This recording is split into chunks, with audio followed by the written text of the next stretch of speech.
The man known to history as Vito Genovese was born on the 21st of November 1897 in the town of Ricciliano, less than 20 kilometers from the city of Naples in southern Italy. His father was Frances Felice, or Philippe Genovese, a poor laborer who worked on various sites around Naples during Vito's youth, notably as a construction worker. Vito's mother was Nunziata. She and Felice had 4 children in all, a daughter whose name is not known, and 2 other boys by the names of Michael and Carmine. Vito Genovese's story epitomizes how a small number of young men who were born in Italy in the late 19th century shaped the Italian Mafia, or Cosa Nostra, our thing, in the United States for much of the 20th.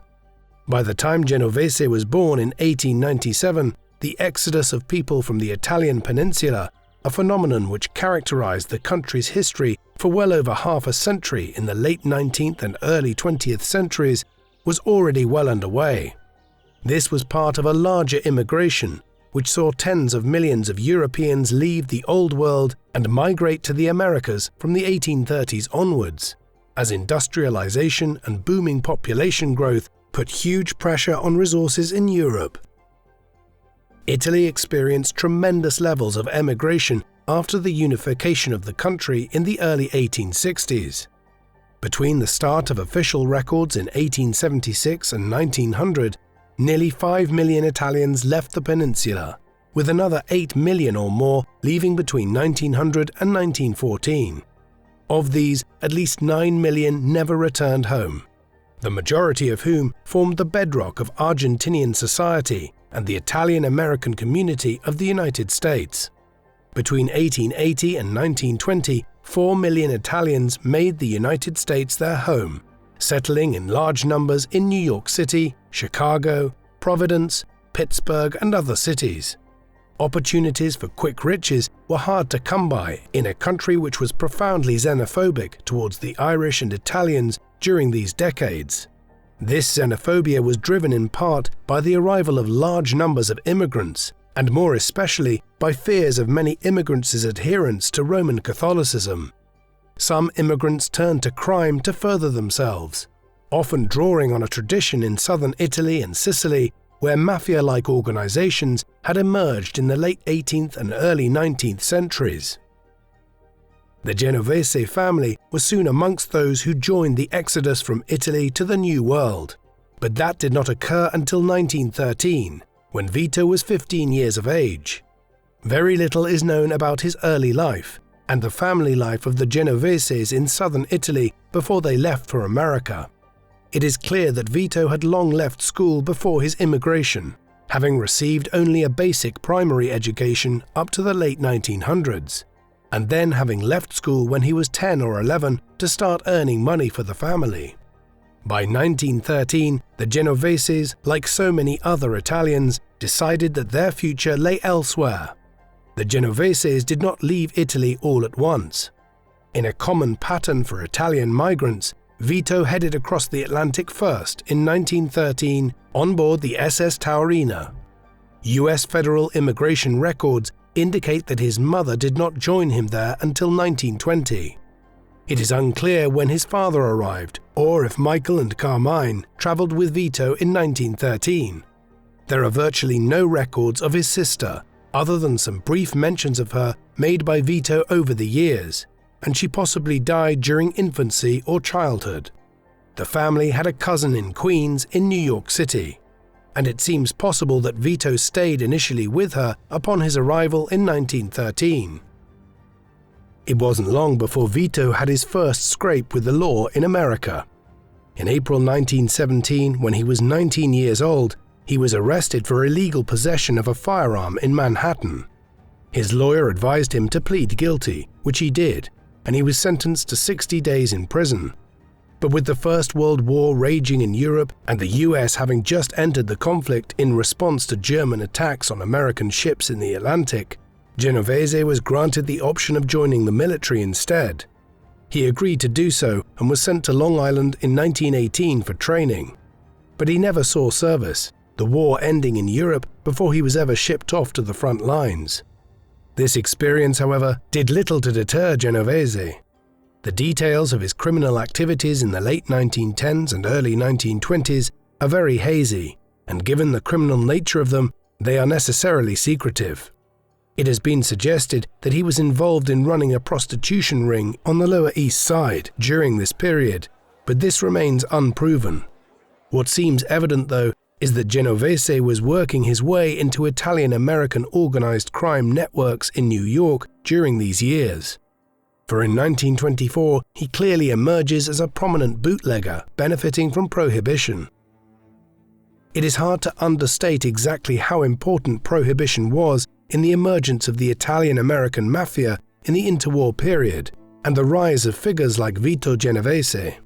There had been calls for decades for restrictions to be placed on alcohol consumption in the United States, and this was part of a wider process in Protestant countries like Canada, Norway and Finland, which all banned the sale and supply of alcohol in the early 20th century, owing to concerns about public drunkenness and domestic abuse driven by intoxication. In America, Prohibition, which began in January 1920, 1 year after the passage of the 18th Amendment to the US Constitution and the attendant Volstead Act, may have also had a racial undertone, as the ban was driven by American Protestants of British descent, who viewed excessive alcohol consumption as being synonymous with the influx of Italians, Irish and Germans into the country since the middle of the 19th century. These same legislators often continued to drink through the 1920s, but viewed Prohibition as a perfect opportunity to close down Italian restaurants and Irish and German bars. It didn't have the desired effect, instead driving the trade underground, into speakeasies fueled by alcohol supplied by bootleggers, many of whom were Italian or Irish.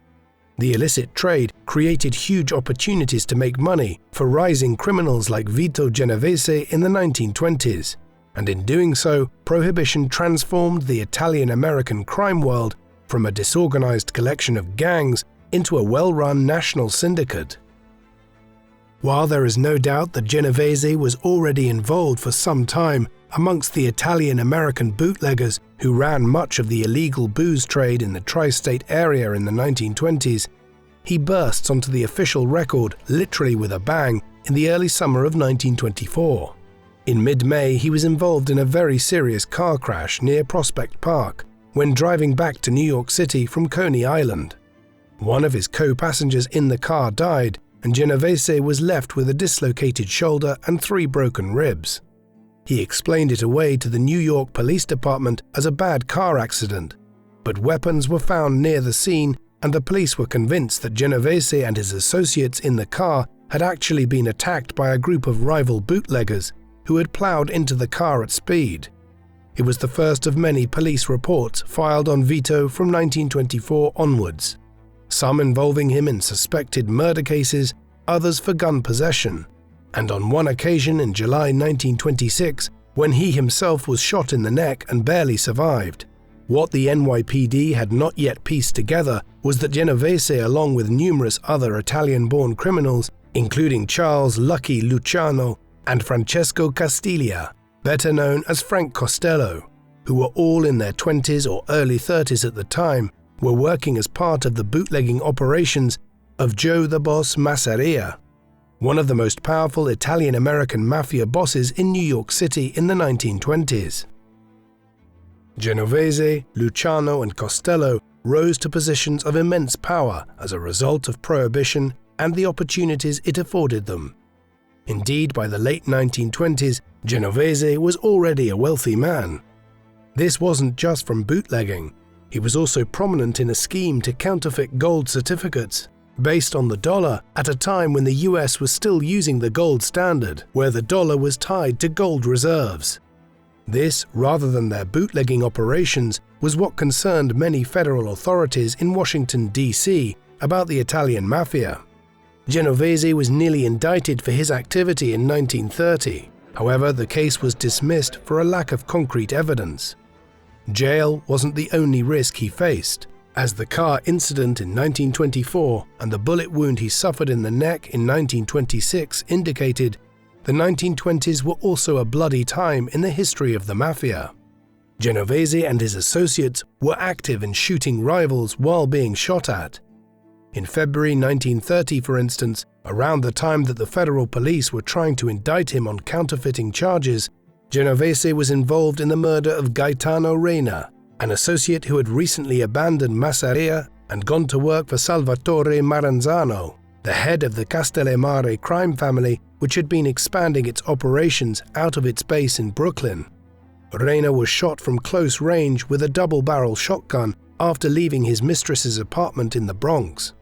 It was widely believed that Genovese was one of the two men who ambushed and killed him.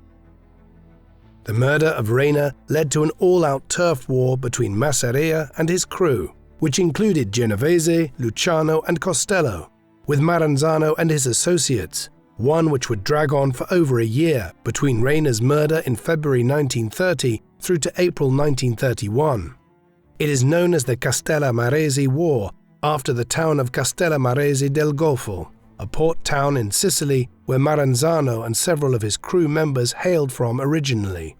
The war resulted in a series of tit-for-tat murders, with hostilities extending beyond New York and the tri-state area to other cities like Chicago, where the respective families involved had ties to other crews or crime families. By the end of 1930, the tide had turned against Masseria. Seeing the writing on the wall, Genovese and Luciano made contact with Maranzano and agreed to turn on Masseria if Maranzano then ended the war and shared power in New York with them.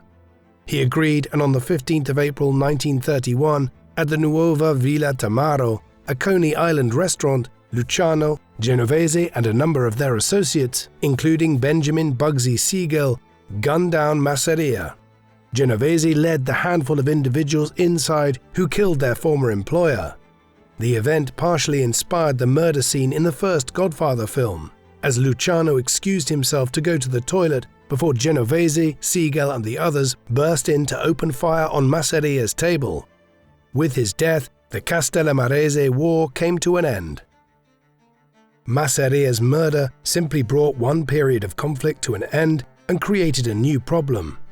With the Castellamarese War over, Maranzano called a meeting of many of the bosses of the New York crime outfits at Wappingers Falls in New York State. There he informed them that the Italian-American Mafia in New York and surrounding areas was to be run henceforth by the 5 families or outfits, who would be headed by himself, Luciano, Giuseppe Profaci, Thomas Galliano and Vincent Mangano. This concept of the 5 families is a concept which has endured long after the Prohibition era. While the names of the 5 families have changed over time as new leaders have come and gone, the concept that there would be 5 Italian-American outfits running affairs and that parts of New York's crime world would be divided up between them has lived on for nearly a century. However, Maranzano's other dispensation was much less popular. He also informed those gathered at Wappingers Falls that he was now the capo di tutti capi, the boss of bosses, and that each family would pay tribute to him accordingly. This met with immediate resentment, which Maranzano was now more aware of. Consequently, when he ordered Luciano, Genovese and Costello to meet him at his office on Park Avenue in Manhattan in early September 1931, they became suspicious that he intended to have them killed. Instead, they struck first, securing aid from Meyer Lansky, the famous mob's accountant and a long-standing ally of Luciano's, to hire several hitmen who stabbed and shot Maranzano to death. With the end of the war, the heads of the different groups in New York and wider afield in cities like Chicago, Providence and Buffalo met together at a meeting convened by Luciano in Chicago, with the support of Genovese, Costello and others. There they reformed and expanded the system which Maranzano had tried to create months earlier. Luciano called it the Commission. Expanding on the idea of the 5 families, it was decided that a commission of 7 bosses, being the heads of the 5 families of New York, the head of the Buffalo branch of the Mafia, and the head of affairs in Chicago, would meet together as a kind of board who would manage the wider affairs of the Italian Mafia. Luciano was offered the position of boss of bosses. He refused it, arguing later that it simply would have created jealousies and made him a target like Maranzano had become. Instead, he would chair commission meetings as a gathering of equals. Genovese was not a member of the commission at this juncture, but after they had killed Masseria earlier that year and Luciano had declared that he was taking over the Masseria business, Luciano had declared Genovese to be the second in command of the Luciano crime family. Costello was an advisor or consigliere at this stage, yet as we will see, the rivalry between Genovese and Costello would come to define much of their later lives. The months after the end of the Castellamarese War and the establishment of the Commission were chaotic ones in Genovese's personal life. Vito had married his first wife, Donata, back in the early 1920s. They had a daughter named Nancy, who was born in 1923, but no further children. Then, on the 17th of September 1931, just a week after he and Luciano had organized the murder of Maranzano, Donata died from tuberculosis. After an elaborate funeral that had reportedly cost Vito $30,000, he quickly set his attentions on Anna Vernotico, a married woman in her mid-20s, whose husband Gerardo was a small-time thief and aspiring bootlegger operating out of Greenwich Village. It is a part of mob law that Genovese had Gerardo garroted to death and his corpse left on a Manhattan rooftop in mid-March 1932, before quickly marrying Anna. However, the evidence is not strong.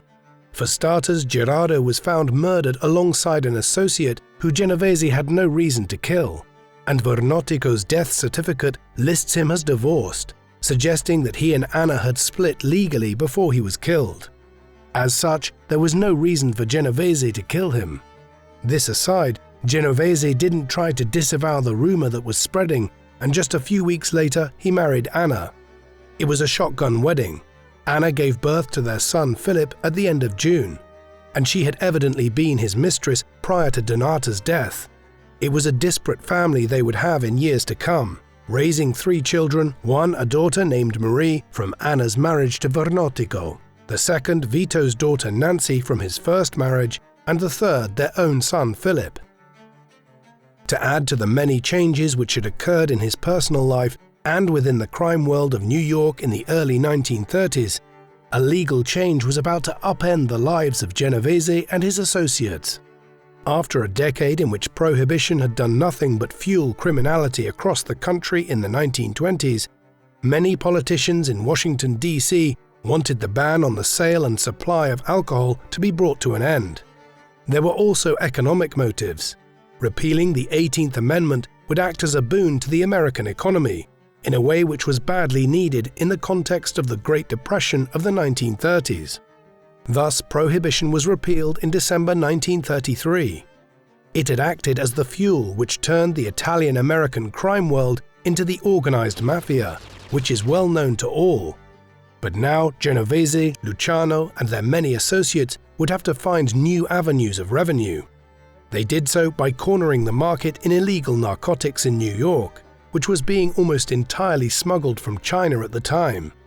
Though soon the fabled French connection, whereby Italian and French mobsters ran narcotics factories in Marseille in southern France and the island of Corsica before shipping it to America, also began to play a role in the trade. The mobsters also began trying to control the gambling sector, with Genovese's associate Bugsy Siegel leading the mob's search for a site where gambling could thrive. What is seldom noted, though, is that the first place they attempted to do this in the 1930s, as Prohibition came to an end, was the free state of Galveston on the coast of Texas, where gambling flourished in the first half of the 20th century. It was only after gambling in Galveston was cracked down on in the 1940s that the mob began focusing their attentions on developing Las Vegas, Nevada, as the haven for their gambling operations. Gambling was central to one of the more important incidents of Genovese's life, when in 1934 he and an associate by the name of Michele Miranda, who had also been born near Naples in the Old Country, came up with a 2-stage scheme to con a prosperous merchant with a gambling problem out of $160,000 through a rigged card game and a somewhat bizarre claim that they had a machine that could produce counterfeit money.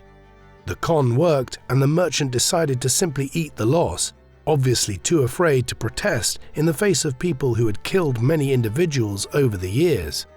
However, another associate of Genovese's, Ferdinand the Shadow Botcher, insisted that Genovese owed him $35,000 out of the $160,000 in return for him bringing the details of the mark in the first place.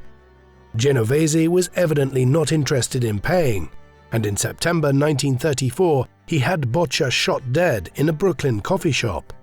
They also tried to kill William Gallo, an accomplice of Botcher's, who sometimes carried out robberies with him. But the murder of Gallo was botched. He was shot. However, those sent to do it didn't follow Genovese and Miranda's macabre orders that they should douse him in petrol and set him on fire afterwards. As a result, Gallo lived to provide evidence to a New York magistrate on the whole affair, and an investigation into Genovese's role in murdering Botcher was initiated. It would hang like a shadow over him and dictated the course of much of his life over the next decade. The murder of Botcher and the attempted incineration of Gallo point towards Genovese's darker side, a man who would kill with little compunctions and often over relatively trivial matters. Over the course of his lifetime, he was involved in dozens, if not hundreds of murders, some of which were brought about for far less than the $35,000 Botcher was looking for in 1934. He actively cultivated this image of himself as a violent figure, hence his decision to not deny the alleged role in murdering his second wife's former husband. In person, though, he was something of an enigma.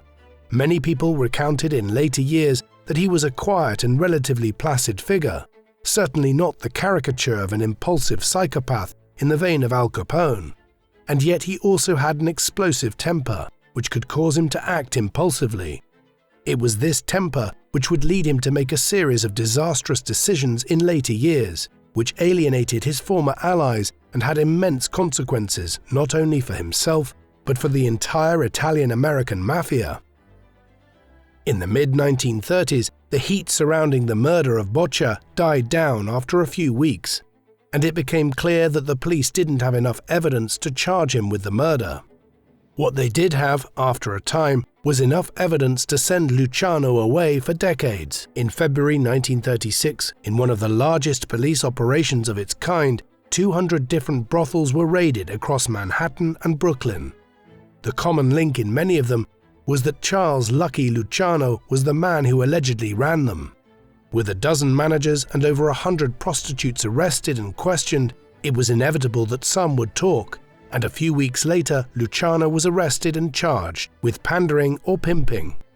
In a rather short trial, he was found guilty and sentenced to a term of 30 to 50 years in prison, though many insiders stated in later years that Luciano was not heavily involved in prostitution and had been set up.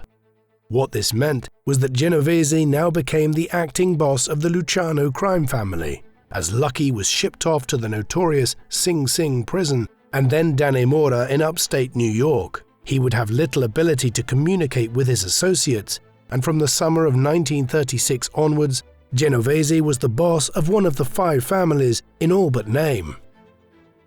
It was not an easy time to become the acting boss. The New York Special Prosecutor Thomas E. Dewey, who had led the investigation and conviction of Luciano, was determined to root out the mob's influence in New York, particularly its growing associations with the Tammany Hall political machine, which had controlled much of the city's politics since the middle of the 19th century.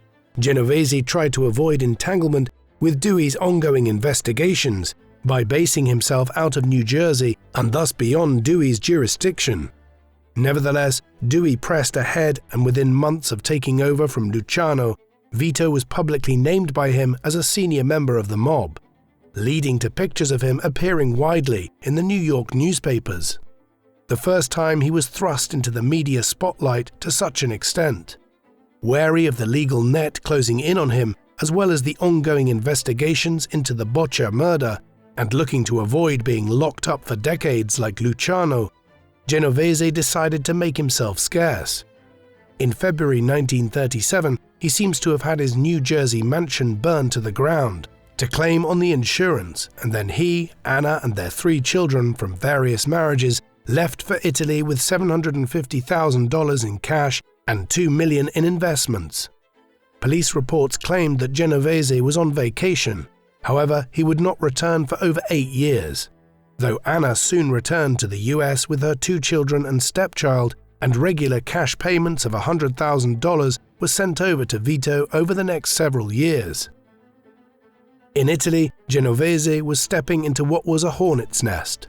The country had been taken over by Benito Mussolini and the National Fascist Party in 1922, and 3 years later, the man known as Il Duce, the leader, had declared war on the Italian Mafia and other crime syndicates in southern Italy and Sicily.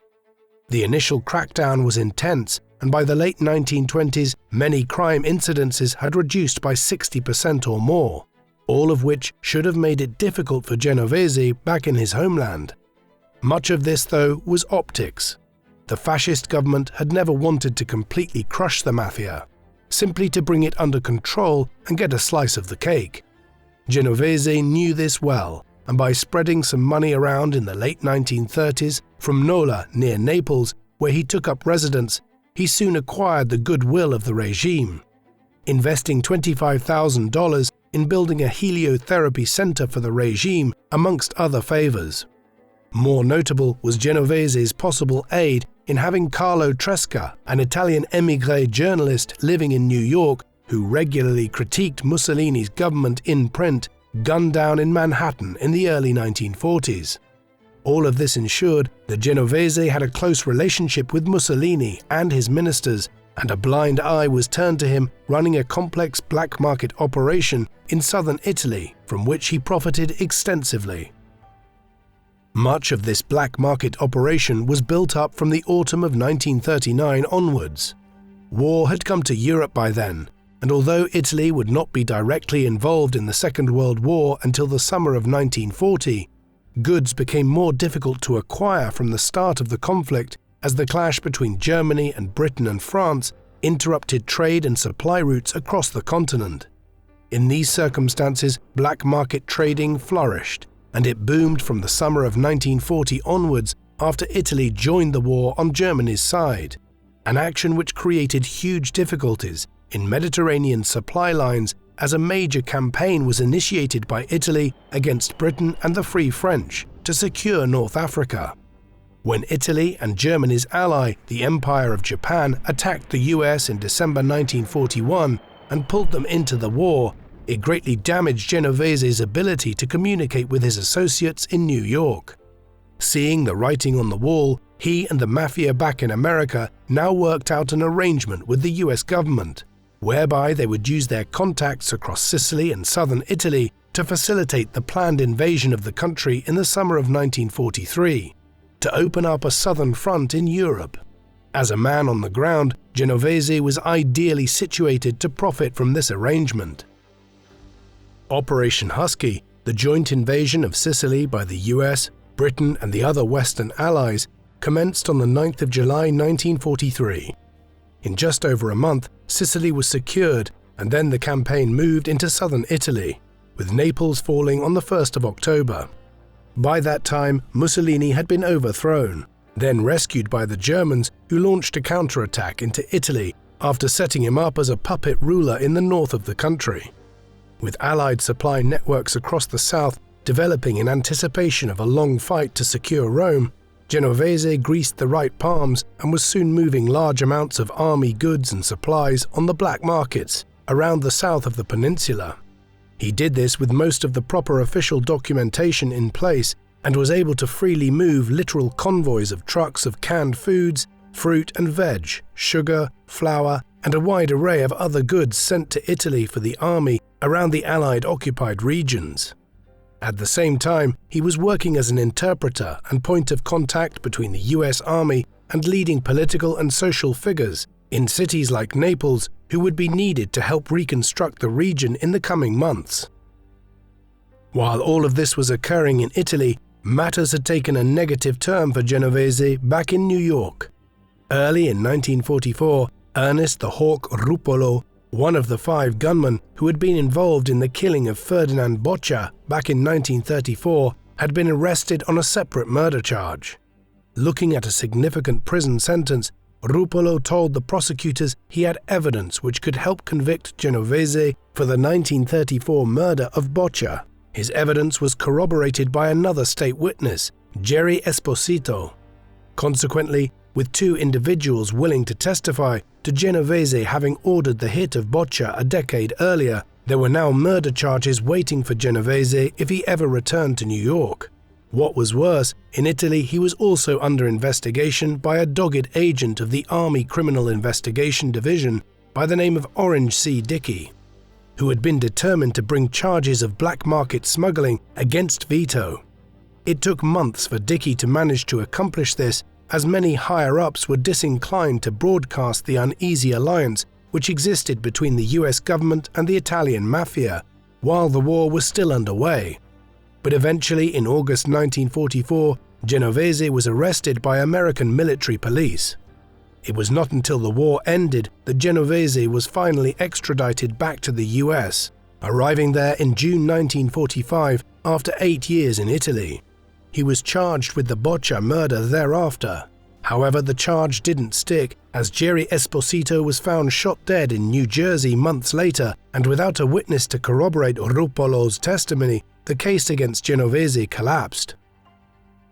Not long after the case against him collapsed, Genovese, like so many others whom he had worked with since the 1920s, received word of a meeting which would take place in the Hotel Nacional in Havana, Cuba, over Christmas 1946. The meeting was organized by Mayor Lansky and Luciano, who had been released by the US government following the war in return for having provided aid to the government in managing the labor movement in America, and forming connections between the US military and the Mafia in Italy in 1943. He had subsequently been deported to Italy after the war ended, and so Cuba was being used as a destination where the meeting could be held close to America while not entering it. The Mafia also had extensive gambling interests and other concerns in Havana by that time. The meeting, which lasted for several days in Havana, was significant in the mob's expansion of their interests in Cuba, but it was notable for Genovese in other respects. During it, he put forward a scheme to Luciano. Frank Costello was now the acting head of the Luciano crime family in New York, and had been since Genovese fled to Italy back in 1937. In an effort to undercut him, Genovese proposed that Luciano should claim the long-dormant title of boss of bosses, and then appoint Vito as the acting boss in Lucky's absence from America. Luciano did not respond well. He angrily told Genovese that he had turned down the title back in 1931 when it was offered to him, and he had no intention of taking it now. Costello would remain acting head of the family, and he didn't want to hear about the idea ever again. Despite Luciano's best efforts to intimidate Genovese into backing down and avoiding a power struggle at the top of the family in New York, in years to come, the rivalry between Costello and Genovese for control of the Luciano crime family would re-emerge. In the immediate aftermath of both his return to America and the collapse of the Botcher case, Vito's primary concern was to build his interests back up while keeping a low profile at the same time. He rarely appeared in the newspaper for the remainder of the 1940s, only doing so when a journalist brought up the collapse of the Botcher case every now and then. Similarly, his business interests, to any outside observer, seemed pedestrian. These included running freight companies in New York and the Lower West Side Colonial Trading Company, which dealt in processing waste rags and paper. While these acted as a good cover, his business in the 1940s and into the early 1950s included a large role in gambling and the Italian lottery, as well as running bars and brothels.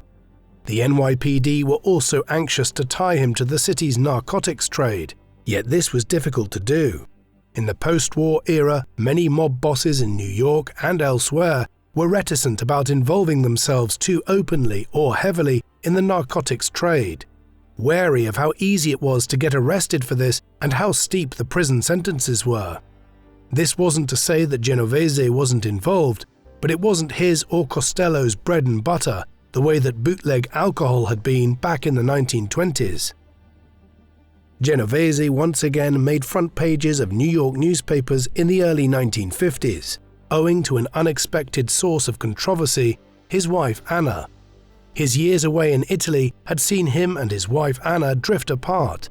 She had begun operating a number of gay and lesbian clubs and bars in New York while he was in exile, and there were rumors of infidelity, specifically with other women.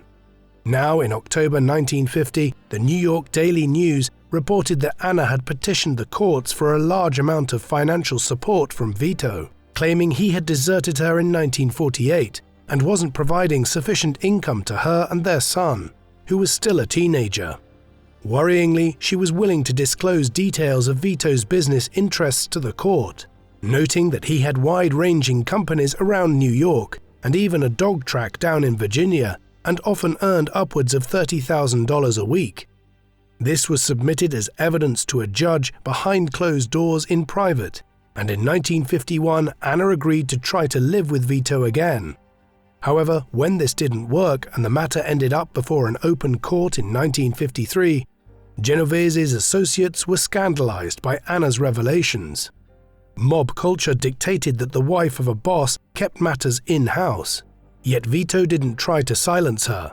Instead, he had Stephen France, an associate who he had charged with supervising Anna's affairs while he was absent in Italy, murdered by Joseph Falacchi in June 1953, seemingly as a means of offsetting wider unrest within the Luciano crime family resulting from the actions of his wife. The rivalry which had ebbed and flowed between Genovese and Costello for control of affairs since Genovese returned to the US from Italy in 1945 came to a head during the mid-1950s because of the same crime that brought Al Capone down a quarter of a century earlier in Chicago: tax evasion. Anna's alimony case had revealed details of how much money Genovese was making, and the Internal Revenue Service were also snooping around the finances of a good many other leading mafiosi in New York, Costello chief amongst them.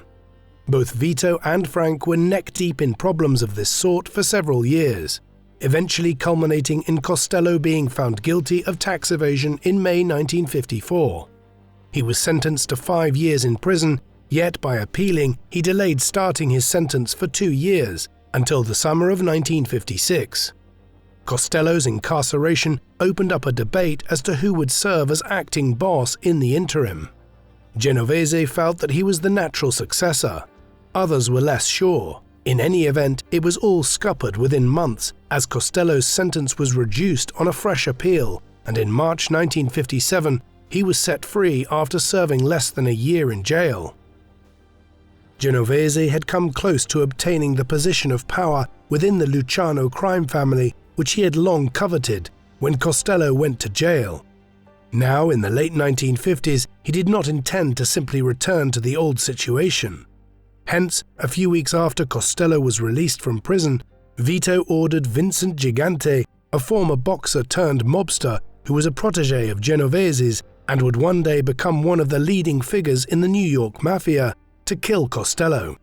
The attempted assassination, which is one of the most famous events in the history of the Italian-American Mafia, took place on the 2nd of May 1957, as Gigante jumped from a car as Costello was entering his apartment building in Manhattan, shooting him in what he believed was a fatal wound to the head. The bullet, however, only grazed Costello's head. Gigante was later identified as a suspect by police, based on testimony by the doorman of the building. He was acquitted when Costello refused to give any meaningful testimony. Yet the incident was enough to convince Costello that Genovese didn't intend to stop until he had become the head of the Luciano crime family. Accordingly, shortly after the assassination attempt, he announced his intention to retire. Genovese succeeded him as acting head, and with Luciano permanently in exile in Italy, Vito had finally achieved his goal of becoming the head of one of the 5 families. Curiously, Gigante and Costello subsequently became firm friends, and the would-be assassin visited the home of the man he had very nearly killed several times in years to come. In the months that followed, Genovese moved to consolidate his position. While Lucky Luciano had turned down the title of Boss of Bosses back in 1931, the Luciano crime family had nevertheless emerged as the most powerful of the 5 families at the time. As his meeting with Luciano in Havana back in 1946 indicates, Genovese had always aspired to become acting head of the family and then effectively a new boss of bosses. Others were wary of his ambitions in this respect, particularly Albert Anastasia, another figure who had risen up as part of Joe the Boss Masseria's outfit back in the 1920s, alongside Genovese, Costello and Luciano. By 1957, Anastasia was the boss of the Gambino crime family. He had a reputation for erratic behavior and an over-propensity for murdering people, which had led him to be variously called the Mad Hatter and the Lord High Executioner. Fearing that Anastasia would react to his ousting of Costello, Genovese ordered his death in October 1957. The 2 gunmen who were charged with the task were more thorough than Gigante had been with Costello, unloading a plethora of bullets into Anastasia in a barbershop on 7th Avenue on the 25th of October 1957. With this, for an all too fleeting period, Genovese became the most powerful mafia boss in New York City. With Anastasia dead, Genovese moved to consolidate his position and have it acknowledged by the other heads of not just the New York families, but the leaders of numerous other branches of Cosa Nostra throughout the United States. Accordingly, he organized a national meeting to be held at the home of Joseph the Barber Barbara in Apalachin, in upstate New York, on the 14th of November 1957, just 3 weeks after Anastasia was killed. The meeting was largely held for the purposes of Genovese being acknowledged as head of what was now being transformed from the Luciano crime family into the Genovese crime family. Genovese was aware that there were numerous capos of crews in the Gambino crime family and elsewhere that were not happy with the murder of Anastasia and were considering going to war with him. Beyond this, the meeting was also to be one of the largest gatherings of the heads of the Italian-American mob during the 20th century, and it was intended that a wide array of other business issues would be discussed, including the growing Marxist revolution in Cuba and the threat it posed to the Mafia's interests there, while things as seemingly mundane as the Mafia's control over the garment industry on the East Coast were also scheduled for debate. None of this would ever be achieved. Barbara's house in Apalachin had been under surveillance for some time prior to the meeting, and as dozens of expensive cars began arriving and parking in the area on the morning of the 14th of November, it became apparent that something out of the ordinary was occurring there. As the police investigated further and called in reinforcements, roadblocks were set up on the roads leading away from Barbara's house. When someone arriving to the house just after the meeting had started revealed this, the gathering quickly broke up without having resolved much of anything. In the hour or so that followed, over 60 of those who were attending the meeting were arrested as they tried to get away, Genovese and several other heads of the commission included. Prosecutions followed in which everyone claimed that they had simply heard Barbara was ill and had been visiting to wish him well. The state authorities weren't convinced and decided that they would charge dozens of those involved with orchestrating a criminal conspiracy. This is a notoriously difficult crime to prosecute, and although dozens of those who had been arrested were convicted, fined and given sentences of a few years each, every single one of the convictions was overturned on appeal. Ultimately, while there was no doubt that the Apalachin meeting was a major gathering of the heads of the Italian-American Mafia, there was nothing explicitly illegal in what they were doing by assembling together in the house of a friend. Genovese didn't have long to enjoy, having finally achieved his rise to become one of the heads of the 5 families. In the early summer, he was summoned to appear on the 2nd of July before a US Senate hearing to testify on matters relating to illegal conduct and management practices within the labor movement and Teamsters unions in America. These have become known as the McClellan hearings, as they were chaired by Senator John L. McClellan, a Democratic senator from Arkansas, although they are more usually noted in association with Robert F. Kennedy, brother of the soon-to-be president, who acted as the chief counsel for the Senate during the hearings and carried out much of the examination of those called before it. Genovese was summoned owing to his verifiable role in the garment industry, which in turn was heavily unionized. McClellan described Genovese as the most important witness to be summoned before the hearings. However, when he showed up, Genovese stoically sat there and invoked the Fifth Amendment privilege against self-incrimination to over 150 questions, including when he was asked to provide his date of birth. It was a masterclass in refusing to cooperate with law enforcement on any level. More worrying matters were still waiting for Genovese within days of his appearance at the McClellan hearings. On the 7th of July 1958, just 8 months after the Apalachin meeting and 3 days after his appearance before the Senate, he was arrested for drug trafficking. The case stemmed from an alleged drug deal involving a Puerto Rican drug dealer by the name of Nelson Cantelops, who had agreed to become a state witness in New York. After a 13-week trial, in the first months of 1959, Genovese was found guilty and sentenced to 15 years in prison. He would appeal, but eventually on the 11th of February 1960, he had to give himself up to be incarcerated. It was the last time he would be a free man, as he was bussed off to Atlanta Federal Penitentiary in Georgia, where he would spend the next several years. Strangely, when he arrived there, a series of tests revealed that Genovese had an IQ of just 84. A subsequent test revealed it to be 95, yet still fairly low for an alleged criminal mastermind. More broadly, his arrest and sentencing in the late 1950s was a peculiar event.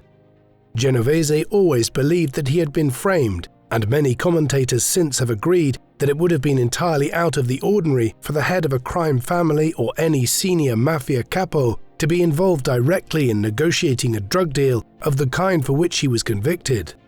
Some have speculated that Luciano, who had become opposed to the man he had come up with in the 1920s, had pulled strings from Italy to set Genovese up. Unhappy at the idea that he was turning the Luciano crime family into the Genovese crime family. Genovese spent the last 9 years of his life in prison. He attempted to continue running affairs from jail, where he was incarcerated with Vincent Gigante, the protege who he had ordered to kill Costello a few years earlier and who had been implicated with Genovese in the drug charge in 1958. Indeed, he was imprisoned in Atlanta with numerous other associates, including Joseph Vallacchi, the mobster Genovese had hired to kill Stephen Franz, the man who had been monitoring his wife Anna's actions while he was in Italy. Vallacchi was a man who was mistrusted for numerous reasons by Genovese and several others. While in Atlanta, he became increasingly paranoid that he was going to be killed, and when he was indicted on a further charge in 1962, he decided to turn state's witness. What followed in 1963, in appearances before the McClellan hearings, which were still running 5 years after Genovese had been summoned before the same committee, was some of the most explosive evidence ever provided about the Italian-American Mafia. Testimony in which Vallacchi provided information on the existence of Cosa Nostra and how it had developed going all the way back to the 1920s. Vallacchi having fought with Salvatore Maranzano in the Castellamarese War back in the early 1930s and being a first-hand witness to events stretching all the way back to Prohibition. Vallacchi claimed that Genovese was effectively the boss of bosses and was running 3 branches of Cosa Nostra from Atlanta. However, little did he know that this was no longer the case. Vito had been transferred from Atlanta to a penitentiary in Leavenworth in Kansas by then, authorities being unhappy with the fact that he was running his own fiefdom within the prison in Atlanta. Here he was effectively cut off from running affairs, and after he obtained early parole for his own sentence, Vincent Gigante and numerous others would gradually begin running the Genovese crime family in New York in an unofficial capacity from the mid-1960s onwards.